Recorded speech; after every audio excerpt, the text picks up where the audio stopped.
আসসালামু আলাইকুম সবাইকে। আজকে আবার লাইভ স্টার্ট করলাম। আজকে পড়াবো দুইটা টপিক পড়াবো। এক হচ্ছে স্নেহ পদার্থ অর্থাৎ ফ্যাট, এবং আরেকটা হচ্ছে ভিটামিন। ভিটামিনের কয়েকটা আছে, vitamin A, vitamin B complex, vitamin C, vitamin D, vitamin E, vitamin K, এই কয়েকটা ভিটামিন আছে। তো আমরা সবগুলা পড়বো না আজকে, আমরা কেবল পড়বো হচ্ছে ভিটামিন কি আর ভিটামিন এ সম্পর্কিত এবং এর অভাবজনিত রোগগুলো একটু দেখবো। আগের ক্লাসে যেটা পড়াইছিলাম সেটা হচ্ছে, আগের দুই ক্লাসে যেটা পড়াইছিলাম সেটা হচ্ছে খাদ্য পুষ্টি সম্পর্কিত আলোচনা। সেকেন্ড হচ্ছে খাদ্য পুষ্টিতে 6টা উপাদান লিখে দিছি, তার মধ্যে একটা শর্করা, এর অভাবজনিত রোগ, শর্করা সম্পর্কিত আলোচনা। আমিষের অভাবজনিত রোগ, এটা পড়ছিলাম। এখন আজকে যেটা পড়াবো সেটা হচ্ছে ফ্যাট। ফ্যাট ফ্যাট মানে কি? মোটা? মোটা না, স্নেহ বা চর্বি, এটাকে বলে ফ্যাট। এটা পড়াবো আজকে। প্লাস আজকে যেটা পড়াবো সেটা হচ্ছে ভিটামিন। এই ভিটামিন সম্পর্কিত আলোচনা, প্লাস ভিটামিনের একটা অংশ হচ্ছে ভিটামিন এ। এই এ সম্পর্কিত আলোচনা, এর অভাবজনিত রোগ কোথায় পাবো, এগুলো নিয়ে আলোচনা করব। তার পাশাপাশি চেষ্টা করব আরেকটা আলোচনা করার। আগেই বলছি সুষম খাদ্য উপাদানের বেশ কিছু উপাদান আছে, সেটা উপাদান যেমন কি কি বলছিলাম, খনিজ লবণ, পানি। আজকে আলোচনা করব পানি সম্পর্কিত, ওয়াটার। ওয়াটার ওয়াটার প্লাস রাফেজ, এটাও চেষ্টা করব আলোচনা করার, দেখা যাক কতটুকু কভার করতে পারি। রাফেজ এই সম্পর্কিত আলোচনা করার চেষ্টা করব। দেখে মনে হচ্ছে অনেক কিছু, আসলে কিন্তু অনেক কিছু না, আলোচনা করলে বুঝবা। আমাদের আলোচনার প্রথম বিষয় সেটা হচ্ছে স্নেহ বা চর্বি। স্নেহ জাতীয় খাদ্য উপাদান, এই জিনিসটাকে ইংরেজিতে বলে ফ্যাট, এবং সায়েন্টিফিক্যালি এই জিনিসটার একটা নাম আছে, সেটার নাম হচ্ছে লিপিড। সেটার নাম লিপিড। স্নেহ বা চর্বি জাতীয় খাদ্যের যে অংশটা দেহ গ্রহণ করে সেটা হচ্ছে লিপিড। অর্থাৎ স্নেহ বা চর্বি জাতীয় খাদ্য যা দ্বারা গঠিত তাকে আমরা কি বলবো? লিপিড বলবো। এই লিপিড খেয়াল করো কি বলতেছি খুব ভালো করে। আগের ক্লাসে বলছিলাম আমিষ হচ্ছে অ্যামাইনো অ্যাসিড দ্বারা গঠিত। অ্যামাইনো অ্যাসিডের অণুগুলো পরস্পর যুক্ত হয়ে আমিষ গঠন করে। ঠিক তেমনি এই যে স্নেহ বা চর্বি বলতেছি না, এই স্নেহ বা চর্বি একটা জিনিস দ্বারা গঠিত, সেই জিনিসটা হচ্ছে লিপিড। অসংখ্য লিপিড অণু পরস্পর যুক্ত হয়ে একটা স্নেহ বা চর্বি গঠন করে। কিন্তু লিপিড অণুকে ভাঙলে আরো বেশ কিছু জিনিস পাওয়া যায়, আরো দুইটা জিনিস পাওয়া যায়। যেমন অ্যামাইনো অ্যাসিড, এটা আমি আগের ক্লাসে বলি নাই। অ্যামাইনো অ্যাসিডকে ভাঙা যায়, কিন্তু অ্যামাইনো অ্যাসিডকে ভাঙলে কি পাওয়া যায় সেটা আমি আগের ক্লাসে বলি নাই, কারণ তোমাদের বইয়ের মধ্যে অ্যামাইনো অ্যাসিড ভাঙলে কি পাওয়া যায় সেটা লেখা নাই। কিন্তু তোমাদের বইয়ের মধ্যে ওই যে স্নেহ বা চর্বি সেটা কি দ্বারা গঠিত, মূলত কি দ্বারা গঠিত, অর্থাৎ এই লিপিডকে ভাঙলে যে জিনিসটা পাওয়া যায় সেটার কথা বলা আছে। এখন লিখলেই বুঝবা। লিপিডটাকে যদি আমি ভাঙি, লিপিডটাকে ভাঙলে আমি দুইটা জিনিস পাবো। একটা হচ্ছে ফ্যাটি অ্যাসিড, এটা তোমার বইয়ে আছে, ফ্যাটি অ্যাসিড। আরেকটা পাবো গ্লিসারল। এগুলা এক একটা উপাদান, ঠিক আছে? নাম দেখে ভয় পাওয়ার কিছু নাই। স্নেহ বা চর্বি সেটা যে জিনিসটা দ্বারা গঠিত সেই জিনিসটাকে বলে লিপিড। এই লিপিডকে ভাঙলে দুইটা জিনিস পাওয়া যায়, একটা হচ্ছে ফ্যাটি অ্যাসিড আর একটা হচ্ছে গ্লিসারল। আই থিংক মোটামুটি এই পর্যন্ত ফ্যাট সম্পর্কিত আলোচনা, একদম জেনারেল আলোচনা, তুমি বুঝতে পারছো। আমরা যখন যে কোনো স্নেহ জাতীয় খাবার খাই, যেমন মাখন, তৈল জাতীয় খাবার, বিভিন্ন ধরনের ফলের বিভিন্ন ধরনের শাকসবজির বীজ, তারপর মাংস, তারপর গরুর মাংস খাচ্ছ, মুরগির মাংস খাচ্ছ, যে কোনো জাতীয় মাংস, তারপর দুধ বলা যায়, ডিম বলা যায়, পনির, ডালডা, চকলেট, এই ধরনের জিনিসগুলোর মধ্যে যে একটা উপাদান থাকে সেটা হচ্ছে ফ্যাট। ফ্যাট কিন্তু এই সকল জিনিসগুলোর মধ্যেও থাকে, এইগুলোর মধ্যে আমিষও থাকে আবার ফ্যাটও থাকে। এখন আমাদের দেহ যে জিনিসটা গ্রহণ করে, আমাদের দেহ, আমরা যখন একটা স্নেহ জাতীয় খাবার খাই, আমরা যখন মাংস খাই, দুধ খাই, ডিম খাই, মাখন খাই, তখন আমাদের দেহ কিন্তু এই স্নেহ বা চর্বি জাতীয় খাদ্য, সেটা তো একটা কঠিন খাদ্য, কঠিন জিনিস, সেটা কিন্তু গ্রহণ করতে পারে না। সেটার মধ্যে অবস্থিত লিপিডকেও গ্রহণ করতে পারে না আমাদের দেহ। আমাদের দেহ গ্রহণ করতে পারে এই দুইটা জিনিস। আমাদের দেহ কি গ্রহণ করতে পারে? আমাদের দেহ গ্রহণ করতে পারে ফ্যাটি অ্যাসিড। দেহ গ্রহণ করতে পারে ফ্যাটি অ্যাসিড প্লাস গ্লিসারল এই দুইটা জিনিসকে আলাদা আলাদা ভাবে গ্রহণ করতে পারে। তার মানে ব্যাপারটা কি দাঁড়ায়, আমরা যখন খাবার খাচ্ছি, একটা ধর আমি মাখন খাইলাম, পাউরুটির সাথে মাখন খাইলাম, এখন মাখনটা আমার দেহে গেল, যাওয়ার পরে সেটা করবে কি, সেটা অবশ্যই পরিপাক হবে, বিভিন্ন এনজাইম আছে, এনজাইমের সহায়তায় সেটা পরিপাক হবে, পরিপাক হয়ে সেটা পরিণত হতে হবে ফ্যাটি অ্যাসিড এবং গ্লিসারল। যখনই সেটা ফ্যাটি অ্যাসিড এবং গ্লিসারলে পরিবর্তন হবে, তখনই আমাদের দেহের পরিপাক অংশের একটা অংশ হলো ক্ষুদ্রান্ত, আমাদের দেহের পরিপাক নালীর একটা অংশ হচ্ছে ক্ষুদ্রান্ত, ক্ষুদ্রান্ত যেটাকে ইংরেজিতে বলে ইন্টেস্টাইন, ইন্টেস্টাইন। এই ক্ষুদ্রান্তের মধ্যে একটা অংশ আছে যার নাম, এগুলো আমি বলতেছি মনে রাখার তেমন কোনো সিরিয়াস কিছু না, ক্ষুদ্রান্তের একটা অংশ আছে যার নাম হচ্ছে ইলিয়াম। এই ইলিয়াম অংশের মধ্যে বেশ কিছু কোষের মতো ঢেউ খেলানো কোষের মতো অংশ আছে, এরকম এরকম ঢেউ খেলানো কোষের মতো অংশ আছে, ঠিক আছে? এই কোষের মতো অংশগুলোকে বলে ভিলাই। এই ভিলাই দ্বারা আমাদের খাদ্যবস্তু মূলত শোষিত হয়, অর্থাৎ খাদ্যের যে পরিপাকৃত অংশ, যে পুষ্টিটা, এই যে এটা হচ্ছে একটা পুষ্টি, ফ্যাটি অ্যাসিড এবং গ্লিসারল আমার দেহের জন্য হচ্ছে এটা পুষ্টি, সেই পুষ্টি ক্ষুদ্রান্তে গিয়ে শোষিত হয়। এই ফ্যাটি অ্যাসিড এবং গ্লিসারল ক্ষুদ্রান্তে গিয়ে আমাদের দেহের জন্য শোষিত হয়। তাহলে যা বললাম, লিপিড ভেঙে তৈরি হয় ফ্যাটি অ্যাসিড এবং গ্লিসারল, অর্থাৎ লিপিডকে যদি হজম করে তাহলে ফ্যাটি অ্যাসিড এবং গ্লিসারল পাওয়া যায়। এই ফ্যাটি অ্যাসিড এবং গ্লিসারল আমার দেহ গ্রহণ করতে পারে, এই ফ্যাটি অ্যাসিড গ্লিসারল আমার দেহের পুষ্টি হিসেবে কাজ করে, যেটা আমরা স্নেহ জাতীয় খাদ্য উপাদান থেকে পাই। ক্ষুদ্রান্তে গিয়ে এই ফ্যাটি অ্যাসিড এবং গ্লিসারল আমার দেহের জন্য শোষিত হয় লিপিড থেকে, মানে স্নেহদ্রব্য থেকে। আই থিঙ্ক মোটামুটি এই পর্যন্ত বুঝতে পারছো। এখন তোমাদেরকে লিপিডের একটা ধারণা দিব, লিপিডের একটা খুব সুন্দর ধারণা দিব।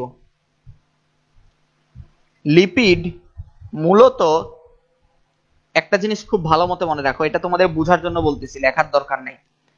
এই যে স্নেহদ্রব্য, স্নেহদ্রব্য মূলত কি দ্বারা গঠিত? লিপিড, ঠিক আছে? তো লিপিডকে, লিপিডকে আগের ক্লাসে দেখো, খেয়াল করো, আমি তোমাদের কাছে একটু অবাক লাগতে পারে, ভাইয়া লিপিডের পরে আবার ভেঙে দেখাচ্ছে।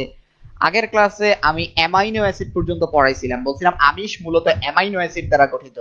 অ্যামাইনো অ্যাসিডকে কি ভাঙা যায় না? হ্যাঁ ভাঙা যায়। অ্যামাইনো অ্যাসিডকে ভাঙলে কি পাওয়া যাবে? অ্যামাইনো অ্যাসিডকে ভাঙলে পাওয়া যাবে একটা অ্যামিন গ্রুপ এবং একটা কার্বক্সিলিক গ্রুপ। এটা আমি বলি নাই, এটা আমি বলি নাই কারণ তোমার বইয়ের মধ্যে এই সম্পর্কিত কোনো আলোচনা নাই, তাই আমি বলি নাই। কিন্তু লিপিডের ক্ষেত্রে কিছুটা আছে, বলা আছে ফ্যাটি অ্যাসিড, গ্লিসারল ক্ষুদ্রান্তের ভিলাইয়ের মাধ্যমে শোষিত হয়। কি এগুলা কি বুঝবা না তো, তাই বুঝার জন্য এগুলা বলতেছি। লিপিড, এই লিপিড মূলত দুই ধরনের, একটা হচ্ছে সম্পৃক্ত, সম্পৃক্ত যেটাকে ইংরেজিতে বলে স্যাচুরেটেড, স্যাচুরেটেড, আরেকটা হচ্ছে অসম্পৃক্ত যেটাকে বলে আনস্যাচুরেটেড, আনস্যাচুরেটেড। আই থিঙ্ক মোটামুটি এই টপিকটুকু বুঝতে পারছো। লিপিড প্রধানত দুই ধরনের, সম্পৃক্ত, অসম্পৃক্ত, মানে সম্পৃক্ত লিপিড, অসম্পৃক্ত লিপিড। এগুলা কাকে বলে তোমার জানার মোটেও দরকার নেই। সম্পৃক্ত লিপিড কাকে বলে, অসম্পৃক্ত লিপিড কাকে বলে তুমি বললে বুঝবা না, তাই তোমার এটা জানার দরকার নাই। খালি জেনে রাখো লিপিড দুই ধরনের, একটা হচ্ছে সম্পৃক্ত আর একটা হচ্ছে অসম্পৃক্ত। সম্পৃক্ত যেটা, খেয়াল করো, সম্পৃক্ত যেটা সেটা হলো মূলত কঠিন লিপিড, কঠিন লিপিড। এটা একটা, এগুলা কঠিন লিপিড হয়। উদাহরণ কি? উদাহরণ হলো চর্বি, মাংস জাতীয় লিপিড, ডাল, এরকম ধরনের যে লিপিড গুলা সেগুলা হলো কঠিন লিপিড। অসম্পৃক্ত লিপিড কোনগুলো? এগুলো হলো তরল লিপিড, তরল লিপিড। এই লিপিডের উদাহরণ কি? এগুলা হলো তেল, মোম। আই থিঙ্ক তুমি বুঝতে পারছো। বা এখানে লেখা আছে স্টিয়ারিক অ্যাসিড, স্টিয়ারিক অ্যাসিড একটা লিপিড, স্টিয়ারিক অ্যাসিড।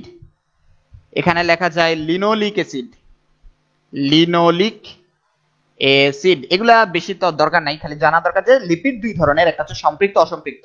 সম্পৃক্ত লিপিড মূলত কঠিন লিপিড, যেমন মাংস, চর্বি, চর্বি জাতীয় যে লিপিড, যেমন গরুর চর্বি, গরুর মাংসের মধ্যে অনেক চর্বি লেগে থাকে, এগুলো হচ্ছে কঠিন লিপিড, সম্পৃক্ত লিপিড। অসম্পৃক্ত লিপিড কি, যেমন তেল, যেমন ইলিশ মাছ ভাজলে সেখান থেকে একটা তেল বের হয়, সেগুলো সম্পৃক্ত লিপিড। তারপর তরল পাম অয়েল, এগুলোও কিন্তু বেশিরভাগ হচ্ছে অসম্পৃক্ত লিপিড। তারপর মোম, লিনোলিক অ্যাসিড, এগুলো মূলত অসম্পৃক্ত লিপিড। এখন এই পর্যন্ত পড়ার পরে লিপিডের একটা কথা বলি। এই লিপিড যদি আমি কম খাই বেশি খাই তাহলে কি হবে?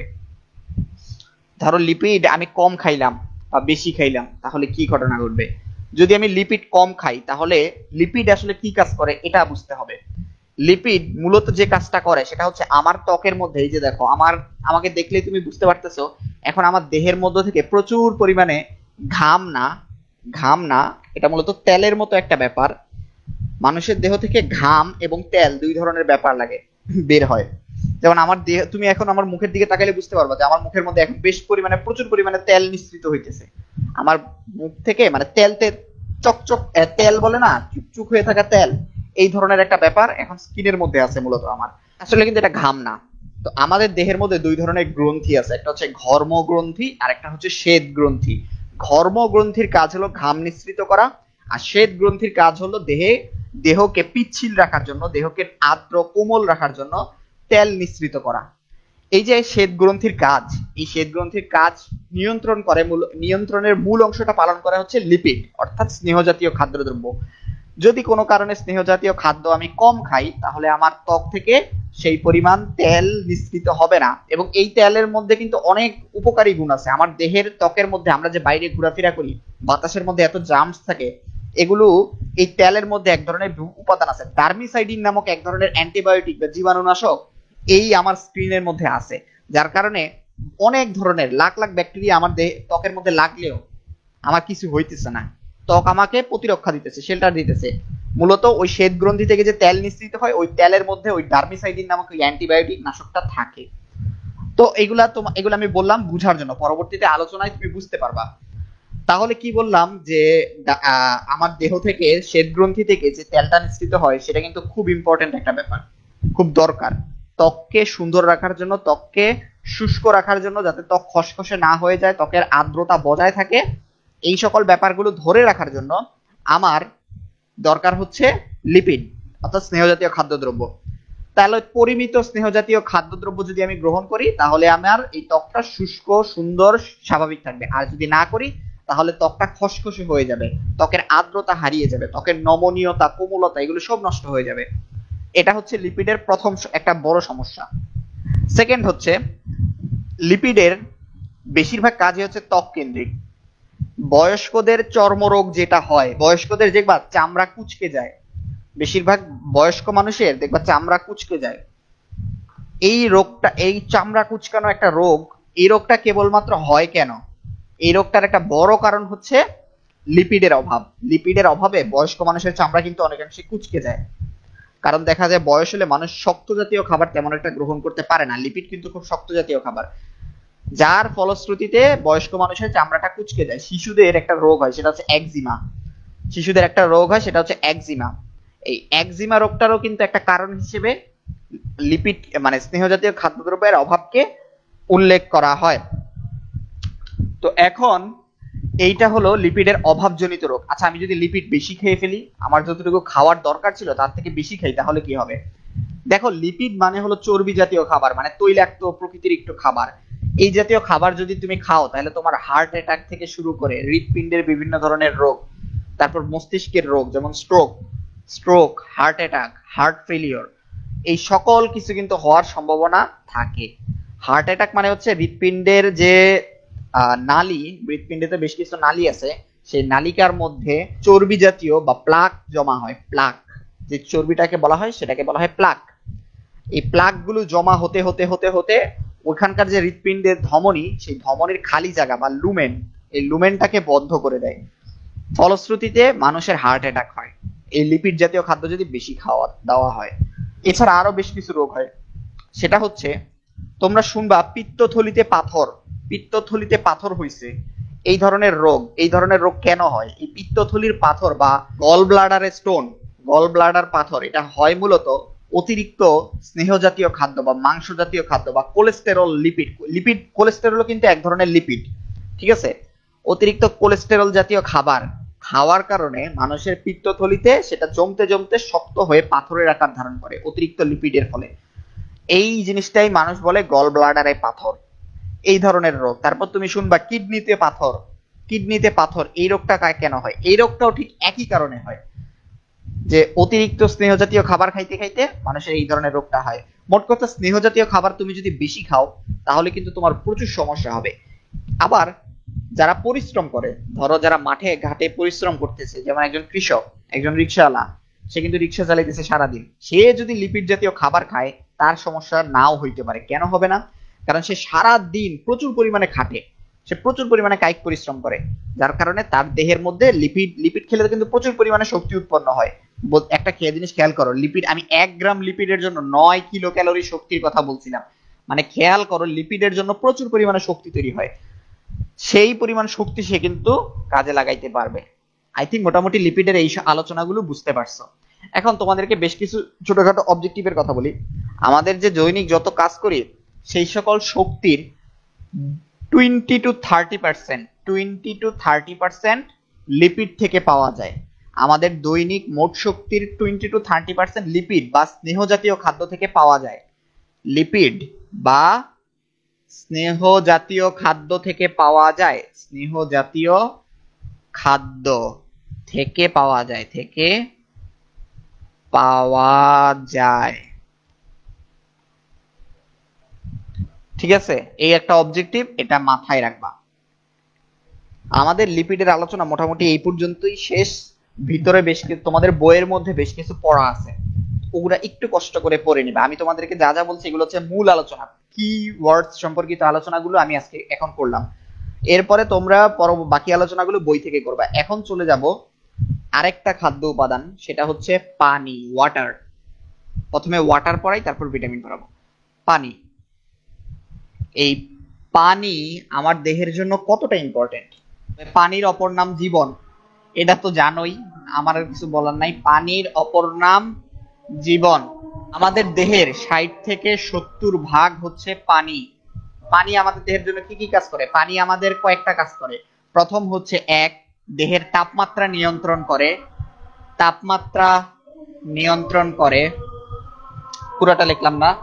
2 নাম্বার, দেহের পরিপাকে সাহায্য করে, পরিপাকে সাহায্য করে, পরিপাক মানে কি? খাদ্য হজম করতে সাহায্য করে। খাদ্য খাওয়ার পর যে আমরা পানি খাই, এটা মূলত পরিপাকের জন্য।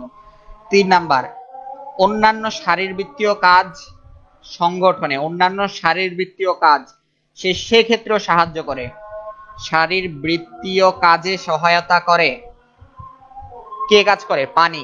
4 নাম্বার, কি কাজ করে?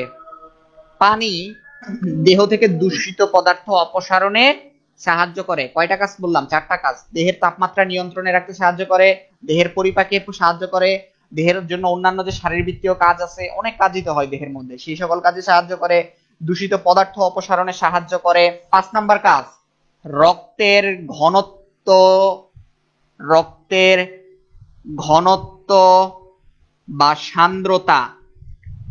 সান্দ্রতা নিয়ন্ত্রণে সাহায্য করে, সান্দ্রতা নিয়ন্ত্রণ করে, রক্তের ঘনত্ব বা সান্দ্রতা নিয়ন্ত্রণ করে। ঠিক আছে, সান্দ্রতা কি এটা বোঝার দরকার নেই, জাস্ট কাজটা মনে রাখো, রক্তের ঘনত্ব বা সান্দ্রতা নিয়ন্ত্রণ করে। 6 নাম্বার, পানি দেহের পিএইচ নিয়ন্ত্রণ করে। পিএইচ কি এই ক্লাসে বুঝবা না, পরবর্তী ক্লাসে উঠলে বুঝবা। দেহের পিএইচ, পি লেখে তার মাথার উপর এইচ, পিএইচ নিয়ন্ত্রণ করে। দেহের পিএইচ নিয়ন্ত্রণ করে বা রক্তের পিএইচ নিয়ন্ত্রণ করে। দেখো কতগুলা কাজ বললাম পানির, আশা করি মোটামুটি বুঝতে পারছো। এখন কোনো কারণে দেহে যদি পানির পরিমাণ কমে যায় তাহলে কি হবে? দেহের মধ্যে একটা আনস্টেবল বা অস্থিতিশীল অবস্থা তৈরি হবে। এই সকল কাজ কিন্তু পানির মাধ্যমে সংগঠিত হয়। আমরা পানি খাই, যার কারণে আমাদের এই সকল দেহের এই কাজগুলো সুন্দরভাবে চলতে পারে। আর যদি পানি কোনো কারণে কম হয়, কতটুকু কম হয়? পানি যদি দেহে 20 ভাগের চেয়ে কমে যায়, 20 ভাগের নিচে নেমে যায়, 20 ভাগের নিচে নেমে যায়, তবে আমাদের দেহ অস্থিতিশীল হয়ে পড়বে।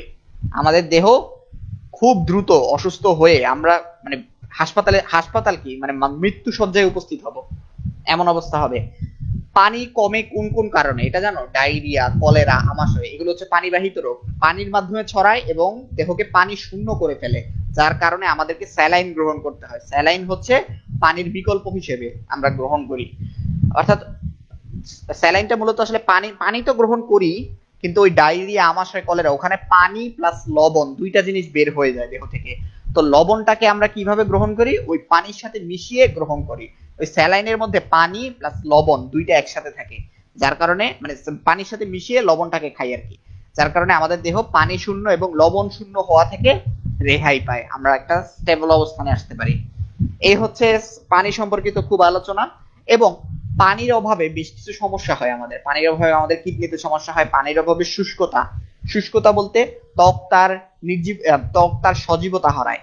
যদি কেউ পানি কম খায় তাহলে তার ত্বক সম্পূর্ণরূপে সজীব অবস্থা থেকে নির্জীব অবস্থার দিকে ধাবিত হবে, তার ত্বকটা শুষ্ক হয়ে পড়বে। পানি যদি বেশি খায় তাহলে তার ত্বক কখনোই শুষ্ক হবে না। পানির অভাবে তোমার দেহের হজম শক্তি হ্রাস পাবে। তুমি যদি পানি কম খাও তাহলে তোমার হজম শক্তি কম হবে। পানির অভাবে দেহে কোষ্ঠকাঠিন্য দেখা দিবে। এই সকল কিছু পানির অভাবে। ভাই নাগিব সাহেবের কাছে একটা প্রশ্ন করছো, ভাই পিএইচ মানে কি একটু বলবেন? দেখো পিএইচ মানে কি এটা যদি বলি তুমি তো বুঝবা না তোমার। আচ্ছা তাও বলি, অম্লক্ষারক লবণ, এই অধ্যায়টা এখনো পড়াই নাই। অম্লক্ষারক লবণের মধ্যে একটা জিনিস আছে এইচ প্লাস, হাইড্রোজেন আয়ন। জলীয় দ্রবণে যে হাইড্রোজেন আয়ন দান করে তাকে অ্যাসিড বলে। জলীয় দ্রবণে যে এইচ প্লাস আয়ন দান করে, জলীয় দ্রবণে যে এইচ প্লাস আয়ন দান করে, অর্থাৎ পানিতে যে এইচ প্লাস আয়ন ছেড়ে দেয় যেই জিনিসটা, যেই বস্তুটা, সেই জিনিসটা হচ্ছে অ্যাসিড। অ্যাসিড জাতীয় পদার্থ সেই বস্তুটা হচ্ছে অ্যাসিড জাতীয় পদার্থ। এই অ্যাসিড জাতীয় পদার্থের কতটুকু হাইড্রোজেন ছাড়লো বা অ্যাসিড জাতীয় পদার্থ। আবার আরেকটা আছে ক্ষার জাতীয়। জলীয় দ্রবণে যে OH মাইনাস আয়ন দান করে, OH মাইনাস আয়ন দান করে, OH মাইনাস আয়ন, অর্থাৎ পানির মধ্যে যে OH মাইনাস আয়ন ছেড়ে দেয় যে বস্তুটা, সেই বস্তুটাকে বলে ক্ষারক। তার মানে বোঝা গেল অ্যাসিড হচ্ছে H প্লাস আয়ন দান করে, ক্ষার হচ্ছে OH মাইনাস আয়ন দান করে। তার মানে যে যেটা দান করে সে ধরো তাকে একটাকে বলতেছি অ্যাসিড আর একটাকে বলতেছি ক্ষার। এই পিএইচ দ্বারা মূলত করে কি, তার শক্তিটা, অ্যাসিডের শক্তিটা পরিমাপ করে, যে সে কতটা H প্লাস আয়ন ছেড়ে দিল, কতটুকু OH মাইনাস আয়ন ছেড়ে দিল। যে বেশি পরিমাণ H প্লাস আয়ন ছাড়ে তার পিএইচ এর মানটা বেশি হয়, যে OH মাইনাস আয়নের পরিমাণ বেশি ছাড়ে তার ক্ষারের পিএইচ এর মানটা বেশি হয়। এটা দিয়ে মূলত শক্তিটা পরিমাপ করে। আমাদের দেহের মধ্যেও কিন্তু অ্যাসিড আছে, আমাদের দেহের মধ্যেও ক্ষার আছে। আমাদের দেহের রক্তের একটা নির্দিষ্ট পিএইচ আছে, পিএইচটা হচ্ছে 7.35 থেকে 7.45, এটা হচ্ছে আমাদের রক্তের পিএইচ। এই পিএইচ মানটাকে সে নিয়ন্ত্রণ করে। মোটামুটি এটাই হচ্ছে আলোচনা। কিছুই বুঝবা না আমি জানি, মাথার উপর দিয়ে গেছে, কোনো চিন্তা নাই, এটা তোমার আসবে না। আই থিঙ্ক মোটামুটি এই পর্যন্তই পানি সম্পর্কিত আলোচনা। ত্বক শুষ্কতা হবে, এটা হবে, সেটা হবে, আমি বলছি, মোটামুটি বুঝতে পারছো। এখন পড়াবো যেটা, সেটা হচ্ছে ভিটামিন। ভিটামিন কি? ভিটামিনের বাংলা নাম হচ্ছে খাদ্য প্রাণ। ভিটামিনকে একদম সহজ ভাষায় বলি, তোমার বইয়ের মধ্যে অনেক লেখা আছে, এগুলো একটু পড়ে নিবা। আমি জাস্ট দুইটা লাইনের মধ্যে ভিটামিন কি সেটা আমি বলি। আমরা ইতিপূর্বে পড়ছি ভিটামিন দেহের বৃদ্ধি, ক্ষয়পূরণ, কর্মক্ষমতা প্রদান, তাপ শক্তি উৎপাদন, এই সকল কাজ করে বিভিন্ন ধরনের খাদ্য উপাদান। দেহকে সজীব রাখা, অনেক উপাদান অনেক ধরনের কাজ করে। তার মধ্যে খাদ্য প্রাণ করে কি, এই সকল যতগুলা কাজ বলছি সকল কাজের সমন্বয়ক হিসেবে কাজ করে, অর্থাৎ সকল কাজের একটা কোঅর্ডিনেটর হিসেবে সে কাজটা করে, মাঝখানে সমন্বয় করে কাজগুলোকে, যার কারণে এটা খাদ্য প্রাণ বা ভিটামিন বলে। যদি ভিটামিনের অভাব কোনো কারণে দেহের মধ্যে হয় তাহলে আমাদের এই কাজের গুলো সমন্বয় হারিয়ে যাবে, আমরা ঠিকমতো কাজ করতে পারবো না। সেকেন্ড কাজ করে ভিটামিন হচ্ছে রোগ প্রতিরোধে সাহায্য করে।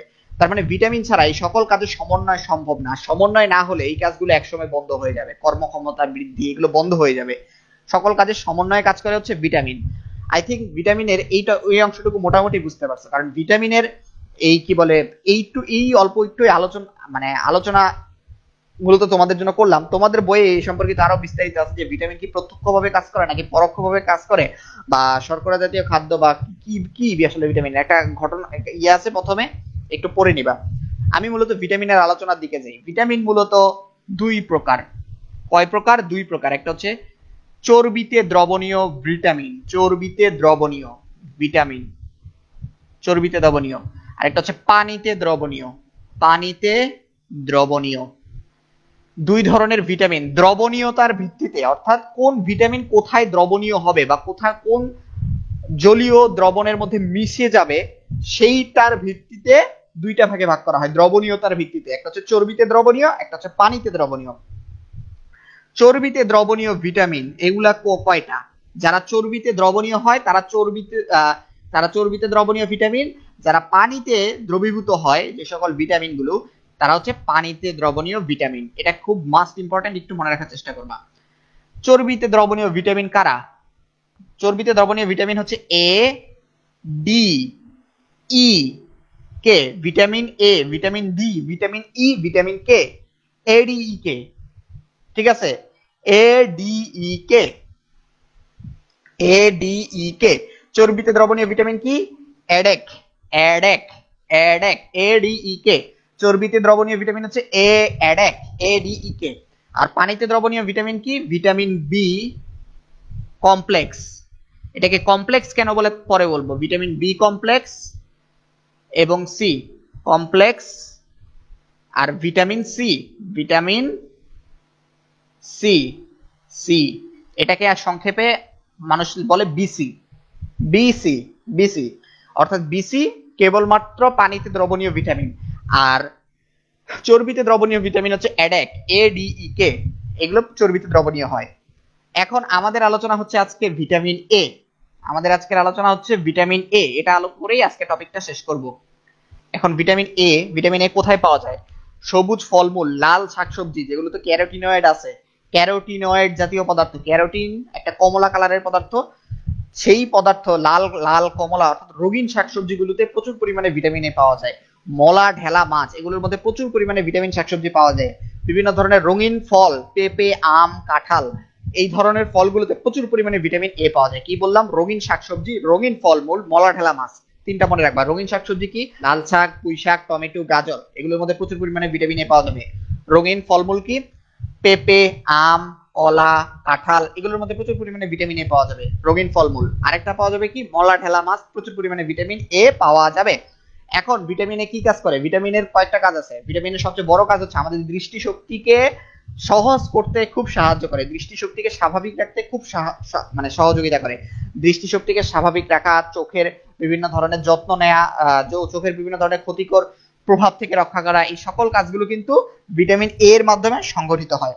এখন ভিটামিন এ এর এই কাজগুলো বাদেও কিন্তু আরো অনেক ধরনের কাজ আছে, যেমন ক্ষুধার উদ্রেক করা, ত্বকের শ্লেষ্মা ঝিল্লিকে ধরে মানে শুষ্ক হতে না দেয়া, আর্দ্র রাখা, তারপর রোগ প্রতিরোধে সহায়তা করা, এগুলোও কাজ আছে। তোমরা একটু পড়ে নিবা। মূল কাজ তিনটা: ক্ষুধার উদ্রেক করা, ত্বকের শ্লেষ্মা ঝিল্লিকে আর্দ্র অবস্থা থেকে ঠিক মতো রাখা, আর্দ্র রাখা, আর ত্বকে রোগ প্রতিরোধে সাহায্য করা, এই কয়েকটা কাজ। এখন এই ভিটামিন যদি এর অভাব হয় তাহলে কয় ধরনের, তোমাদের বইয়ে বিভিন্ন দুই ধরনের রোগের কথা লেখা, আসলে কয়েক ধরনের রোগ আছে। তো আমরা দুই ধরনের রোগ পড়বো। এক হচ্ছে রাতকানা,